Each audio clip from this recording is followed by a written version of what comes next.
अहम अपडेट शामिल करें। आपको बताएं कि आज आईनी तरमीम पेश किए जाने के इम्कानात मादूम हो गए हैं। तरमीमी बिल की मंजूरी के लिए काबीना इजलास तलब नहीं किया गया। आईनी तरमीम के मुश्तरका मुसव्विदे पर मुकम्मल इत्तफाक नहीं हो सका है। तफसीलात क्या है, फहद चौधरी से जानते हैं। फहद, आगाह कीजिएगा। जी देखिए, आज आईनी तरमीम पेश करने के हवाले से गुज़िश्ता रोज सेनेटर इरफान सदीकी ने कहा था कि आज सेनेट में आईनी तरमीम पेश कर दी जाएगी, लेकिन आज इम्कानात कम नजर आ रहे हैं क्योंकि विफाकी काबीना का इजलास ताहाल तलब नहीं किया जा सका और काबीना की मंजूरी के बगैर तरमीमी बिल, आईनी तरमीम का जो बिल है वो हाउस में पेश नहीं किया जा सकता।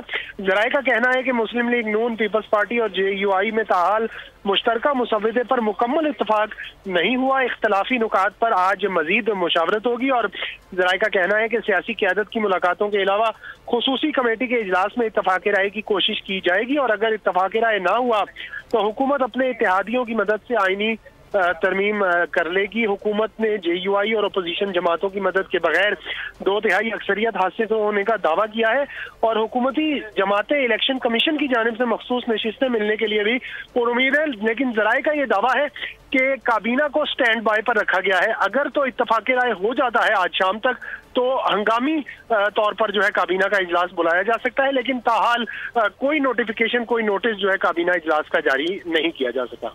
ताहल कोई नोटिस जारी नहीं किया गया है, लेकिन अगर कोई इत्तफाक राय होता है तो हंगामी इजलास भी बुलाया जा सकता है। इस मुतालिक हमें अपडेट कर रहे थे फहद चौधरी, आपका बहुत शुक्रिया। सब्सक्राइब करें और बेल दबाएं ताकि कोई खबर रह न जाए।